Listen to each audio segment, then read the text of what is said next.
The Toyota GR86 and BRZ has to be one of our favorite sports cars of all time. And I'm not saying that in a sarcastic way. When you look out there right now and you look at the prices of almost any single car that only has 2 doors, rear-wheel drive, and comes in a manual transmission, you are paying only God knows how much money these days. It's like if you want to buy a house or a car, they're now on somehow equal playing fields. But there is a car out there that, if you can get through its quirks and features that would make Doug DeMuro kind of like shake his little thighs, it might actually be a really great car for you. Which, by the way, I'm Alex Martini over on Instagram, and welcome to Martini Works, where we help you mod your car with the right parts. Plus, we can help you mount and balance and ship wheel and tire packages straight to your door so you don't have to deal with any of that mess. Because quite honestly, when it comes to wheel fitment on this car, it can also get a little bit tricky. If you are saving up your pennies and dollars for Black Friday and Cyber Monday,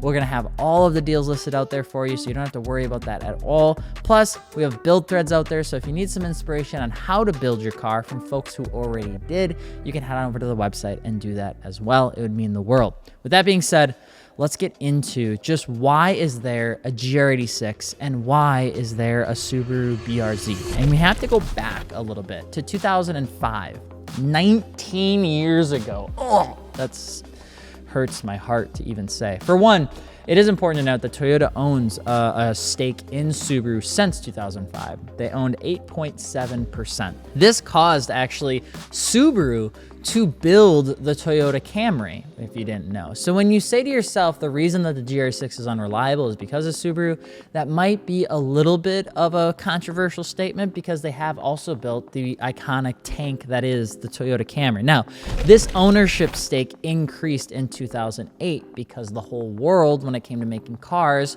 went kind of through a little bit of a rough patch in 2008. But Toyota invested into Subaru, and that went up to 16.5%. Then in 2012, we saw the launch of the BRZ and the FRS, which pretty much made it so that Subaru handled the manufacturing, including the engine, but Toyota had a just huge conglomerate of private label brands that would help support the development of this car. Through that, you got 2 huge manufacturers that were able to produce these cars all across the globe, relatively easy, relatively quick, and at a low cost. It went very, very well. The Scion brand underneath Toyota that obviously had the car mark for the first generation was an incredible testament to what proper marketing can do for an old company like Toyota. The reason, if you are under the age of 25 and you like Toyota, it's because Scion did their job. Honestly, you could put this into a marketing book in college because they crushed it. Now, in 2019, Toyota bought more of Subaru. That's got up to 20%. They now own 20 cents of every dollar that Subaru is worth, which is insane. And in 2021, we got the second generation BRZ, FRS, GR86. Now, so you get, with this sort of situation, when 2 manufacturers come together, you get a geographical advantage because of where the factories are located. You get lower cost because Toyota owns pretty much everything, kind of like how Continental does, and you control more of the market, which means you can bring a car in at a lower price, which is why so many other auto manufacturers have had such a struggle with competing with the GR86 and the BRZ. The only car that can really come close is the Mazda Miata, but the Mazda Miata is a convertible, it's small, it's not the same thing. You really get only the GR86. You could have gotten, at some point, the Nissan Z, but because it's twin turboed, it's too much money. What of the car is Toyota and what is Subaru? This gets asked all the time. It's really not gonna matter in the grand scheme of things because the price of a lot of these parts is already affordable because even Toyota recognizes it, that it's mostly a Subaru branded part. But in the newer generation, they state that Toyota is responsible for the injectors, the hardware, the transmission from Aisin, the clutch line, the differential, power steering, and most of the internal bits. However, lots, and I mean lots of the parts that are on these cars, even though it's a Toyota part, will be branded Subaru, because it depends on where the actual mold is. And a lot of Subaru stuff over in Japan is making a lot of things for Toyota now. Something fun in the telematics system actually is that in the GR86, it's made by not Subaru or Toyota. It's made by Continental, the tire company, for Subaru, but it's in a Toyota GR86. So there is just an absolute crossbreeding that would make any German upset as to why all of these have different branded parts. So Toyota's huge. They own everything, anything that you can think of. They're like the Disney for car manufacturers. So if you think they own something, they probably do, which is why Toyota is constantly in the news for getting in trouble. And then they say, no, that's not us, that's our sister brand, and then they cut ties. Toyota is a huge company. We could probably do a video just talking about like Toyota corporate, but we don't care about that. What we care about is which one is better. The Toyota GR86 was priced, designed, and performs marginally better than the BRZ in almost every performance test that doesn't have to do with just like the shape of the car, like trunk space and things like that. Why? Because I think Toyota wanted Toyota to be better. I think at the end of the day, that's all it comes down to. Toyota owns a majority stake in Subaru and not the other way around. They weren't gonna let a Subaru beat it out in terms of design, in terms of performance, in terms of anything like that. And I think that's why in the newer versions, you see the GR86 kind of just look a little bit better, perform a little bit better, have a little bit better numbers, and probably even have a little bit more marketing dollars behind it. The GR86 is why it's there. Now, what do you get out of these cars? That's a fantastic question because there's a lot of myths and junk around this car, even though it's a really easy car to jump into. You get a 2.4 liter, it's a direct injection, it's a 16 valve with aluminum block and heads, which is actually really nice. Makes it lighter. You get a 6-speed manual transmission, also a really nice thing to have. 228 horsepower, 184 foot-pounds of torque at a 7,600 RPM redline. So a rev-happy 4-cylinder with 230 horsepower ain't half bad. Now the Subaru BRZ is your softer, easier to daily car with a softer front end that's kind of smiley. It's more like a Miata. I like the GR86 just a touch more because the design, it just feels more proper for us. Obviously, Gazoo Racing had, I think, an influence on that. They do a really great job with the little extra bits that are around on the car. I think the GR86 looks better, but the Subaru is still a fantastic car to pick up. And honestly, you're probably gonna find a better deal on a Subaru than you would a Toyota. Is there any truths to the GR86 blowing up? Yes. Yes, there is. Why? Out for jury. There's a couple things that are sensitive on these motors. Number one is that iconic issue you've heard in the past, which is the RTV issue. Essentially, they glued this entire motor together and there's weak points in that. Most predominantly in the oil pan. There's an excess amount of RTV sealant that was used to seal that oil pan underneath. And what happens is that sealant starts to break away, gets into the oil, and can get fed up into the pickup tube, gets stuck in that filter, and over time can cause oil starvation issues. At the beginning of this car, they used to say that it was happening when you would go up and turn right, up and turn left when you were coming downhill or uphill. Really what it comes down to, it's a very similar situation to what RBs face, which there's just a general oil starvation issue that can occur in these cars. And because they're naturally aspirated, because they're a little bit high revving, because they need the oil, it's very sensitive to when it doesn't get it, which causes them to blow up. Now, there's also issues, particularly in the oil starvation on the 2.4 liter FA24D. Oil baffling, a new gasket sealer, and love in the oil department are 100% needed. And if you're watching this video and Toyota has not made an official recommendation on how to handle your oil starvation issues, which I believe they should because they're a multi-billion-dollar conglomerate that fails to fix GR Corollas starting on fire. I don't know how, I don't know why. Toyota needs to get their head out of their ass with this one. They make fantastic cars, but they're doing terrible in the PR department. Go check your oil like every other time you fill up your car. Is that excessive? Yes. Has that become the norm for owning a GR86 or a BRZ? Also, yes. Just do it. It's gonna save you time. It's gonna give you peace of mind. They recommend that you change your oil every 5,000 to 7,000 miles. That's crap. You should be changing it every 3,000 miles and top it off like a rotary. You practically own one until Toyota and Subaru say differently.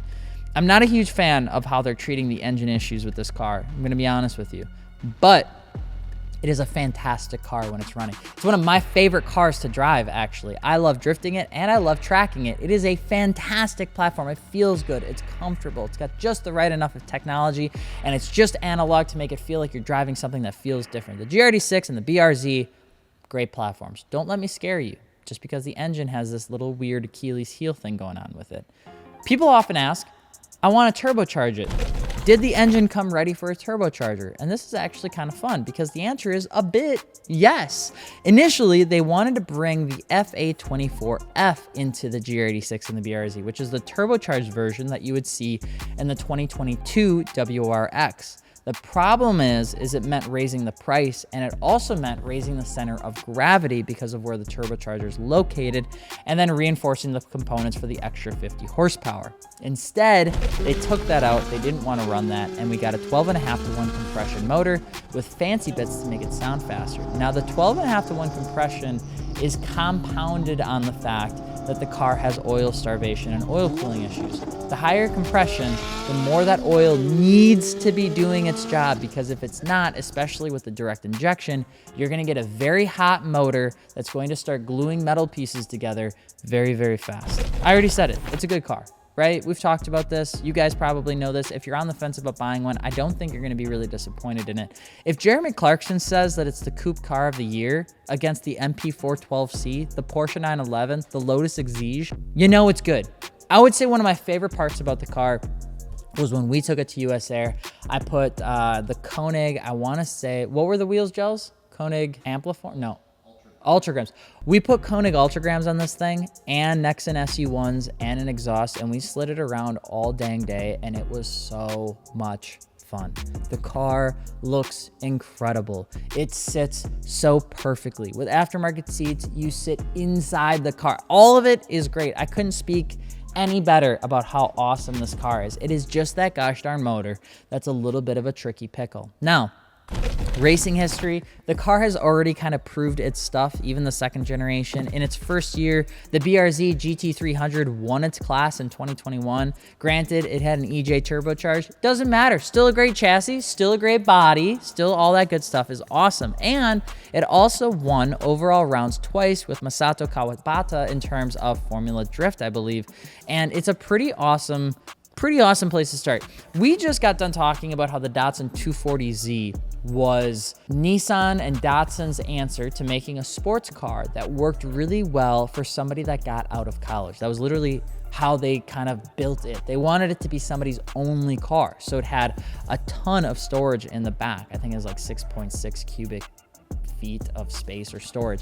It had a ton, and it was also reliable, and it was fun to drive, and it was still daily drivable. It still had AC, it still had power steering, it still had all good stuff. The GR86, in my opinion, is a lot like that too. It would make for a great first and only car if you could only have one. The trunk is surprisingly big for the car. The seats, surprisingly comfortable. Can you throw two folks in the back? You can, but you're gonna have to cut off anything below the knees. Doesn't make for a good sedan, but it does make for a good hauler. I had no issues stuffing 4 tires in that car with a jack, with a table. I had the that rubber pad on the bottom of the trunk, so I didn't have to scuff anything up. Honestly, great. If I was gonna modify one, here is what I would recommend, because we've done it multiple times. Number one, the oil issues have to be solved first. The RTV, a lot of times if you go out on Reddit, you'll hear some people say it's not a big deal as long as you're not tracking the car. I respectfully disagree. If you have any plans to drive this car with even a morsel of fun, you're gonna wanna just get that taken care of, which means taking it off, cleaning it all up, cleaning whatever's in the pickup tube, redoing a new oil change, and getting it done right. That's just a peace of mind thing. The last thing you wanna deal with is oil pressure dropping when you're having fun on a back hillside round, and the next thing you know, your engine's about to go into catastrophic failure. Just not something that you wanna deal with. Now, design elements, the GR86 and the BRZ are gorgeous. They got swooping fenders. They got that short little front snout that arches super far down. So it gives it a really good look to have something that is very compact, very tight, very purposeful. So the number one thing I recommend, don't go with big tires. You're gonna wanna make sure everything's nice and small and nice and proper. So nothing above a 40 series sidewall tire for these. For wheels, 18 by 8.5 plus 35 and an 18 by 9.5 plus 38 will fit with 225/40 18 tires or 215/40 18 tires. You can go up to an 18 by 9 plus 42 with a smaller tire again, but when you go into the coilovers, you're gonna wanna play a little bit around with camber adjustment to make it work. Now the US GR86s, and I think some of the BRZs, or I'm sorry, the Subaru versions of it, do have a tendency to have this really weird plastic piece on the back, and that was for the clearance from the stock wheels because they couldn't actually protrude outside of the fender. So they introduced this little plastic piece that can cause a lot of trauma if you're trying to make something fit. Cut it, trim it, peel it back if you can, remove it if you want to. The problem is that that is a plastic piece, so you can't actually roll your fenders with that piece. You're gonna have to cut it or shape it in some way, shape, or form. In my opinion, you don't have to go with a crazy fitment on this though. 18 8.5 35 and an 18 9.5 38, they're in stock. Honestly, Koenig is gonna be the #1 brand that you're gonna see have fitment for this. Otherwise, Graham Lights has a ton of really good looking wheels that will work for you, but it's a little bit more expensive. My recommendation, get it from Martini Works, or I'm calling your mother on you. Do some BC Racing coilovers and you're set. The setup has been golden for drifting and track racing. We had feel suspension on it as well. That was super great too. A K&N Typhoon intake sounds insanely good for absolutely no reason. Yes, the GR86, I know for a fact, pumps sound inside the cabin to make it sound like the car is louder than it actually is. Frankly, I don't give a shit because I'm putting an exhaust on it anyway. The Borla S-Type exhaust, it was a controversial pick. I've never put a Borla exhaust on a tuner car before, but I didn't mind how it sounded. It sounded really good. The only thing I didn't really like was we went with black tips on the blue car with gray wheels, and I don't really think you should do that. The thing to remember for me is that I don't consider the GR86 like a JDM car, so I don't think you're tied to putting Japanese car parts only on it. I just think it's a sports tuner car. Now, I consider it a USDM with a sport tuner flair. You can find me in the comments, totally fine. I'm saying it because I don't want you to put the blinders on and think you need to only spend a frick ton of money on HKS or Gretty. You can build these cars affordably. You can build these cars with Borlas and K&Ns and things like that and have a really good time.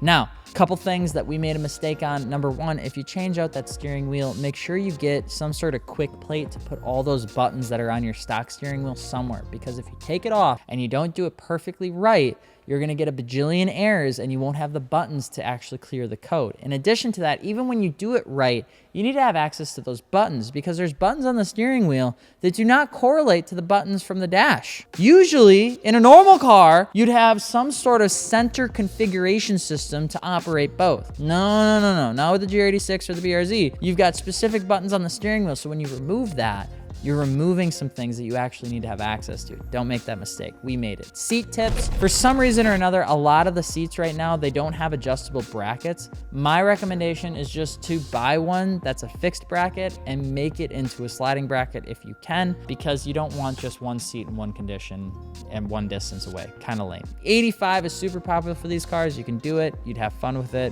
I don't think you're gonna have a bad time. Wheel choice, I think I've already talked about it. Koenig Ultragrams, I think, look great. Graham Light 57s look awesome. Advan TC3s look fantastic. Making wheels fit is tough, so go with those sizes that I recommend above so you don't need to have too much of a struggle bus with the plastic bits. The final question we get asked all the time, what do we think the future of this car is? Honestly, the first generation FRS BRZ is such a great platform. It's a shame I feel like it hasn't stayed around as long as it should. I think a lot of people just jumped into the next chassis, but I think the FRS and BRZ is an iconic chassis, and I think they make great for driving, for showing. You can throw a wide body on it, you can slam it on its nuts, and it looks fantastic. They're just good looking cars, and they drive well too. Toyota as a whole is in a very weird spot because they keep getting in trouble by cutting corners, and I think a lot of people are starting to see that, which makes me a little bit sad. But as somebody who's owned a Toyota GR86 and somebody who knows that the Subaru is not going to be that much different from it, it is a great car, and I think you'll really like it. And if you own one, there's a lot of really great parts out there that are going to help make the car even better than it was when it came off of the lot. It's not perfect. With that being said, if you guys and gals are looking for car parts for your GR86 or your BRZ, get it over at martiniworks.com. That's the whole reason we do these videos, is so that we can help you mod your car the right way. And if you're looking for wheels and tires, we're here to help you with that. We have access to awesome brands like Koenig, like Watanabe, or like Graham Lights even. So if you want something special, we can probably help you find it. And if you don't see it on the website, shoot us a message using the chat. You're talking to me, you're talking to Carissa, or you're talking to Hamby. We'd love to help you. With that being said, thank you so much for listening in on 20 minutes of absolutely useless car information on the GR86 and BRZ.